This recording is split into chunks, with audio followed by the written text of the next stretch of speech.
എല്ലാവർക്കും സ്വാഗതം. ഈ റിവ്യൂ ഇഷ്ടപ്പെടുവാണെങ്കിൽ ഒന്ന് ലൈക്ക് ചെയ്തും സബ്സ്ക്രൈബ് ചെയ്തും സപ്പോർട്ട് ചെയ്യണേ. അപ്പോൾ ദേവയാനി അബിയുടെ കൂടെ 50 ലക്ഷത്തിന് ചെക്കുമായിട്ട് കരൾ എന്ന പെൺകുട്ടിയുടെ അടുത്തേക്ക് പോകാൻ തുടങ്ങുവാണ്.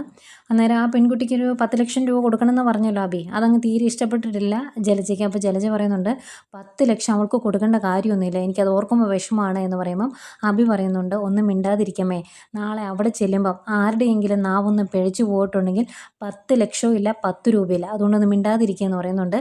എന്നാലും 10 ലക്ഷം പോകുന്നതിൽ നല്ല വിഷമമുണ്ട് ജലജയ്ക്ക്. പിന്നെ കാണിക്കുന്നത് നയനയാണ്. നയന മുത്തശ്ശിയോട് പറയുവാണ്, അങ്ങനെയാണെങ്കിൽ നമുക്ക് ആൾമാറാട്ടത്തിന് കേസ് കൊടുക്കണം, നമ്മുടെ പൈസ നമുക്ക് തിരിച്ചു പിടിക്കുകയും ചെയ്യണമെന്ന് പറയും.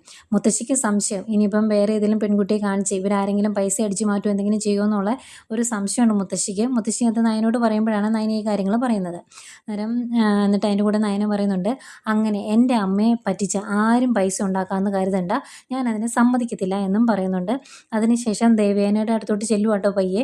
അപ്പം ദേവയാനി ഇതെല്ലാം ഇങ്ങനെ ആലോചിച്ചുകൊണ്ടിരിക്കുക കേട്ടോ, അബിയുടെ കൂടെ പോകുന്നതൊക്കെ ആലോചിച്ചുകൊണ്ടിരിക്കുമ്പോഴാണ് അടുത്തേക്ക് നയന ചെല്ലുന്നത്. അന്നേരം നയനയെ കണ്ടിട്ട് ഇങ്ങനെ ആകാംക്ഷയോടെ ഇതെന്താണ് അടുത്ത് വന്ന് ഇങ്ങനെ നിൽക്കുന്നത് എന്നുള്ള ഒരു അർത്ഥത്തിൽ നോക്കുന്നുണ്ട്. അന്നേരം നയന ചോദിക്കുന്നുണ്ട് കേട്ടോ, അമ്മ ആ പെൺകുട്ടിയെ കണ്ടെത്തിയോ? അമ്മ കണ്ടെത്തി എന്നിങ്ങനെ പറയുന്നത് കേട്ടു എന്നൊക്കെ പറയുമ്പോൾ ആ കണ്ടെത്തി അതിനെന്താ എന്ന് തിരിച്ചും ചോദിക്കുന്നുണ്ട്. ഇതൊക്കെയായിരുന്നു പ്രമോ.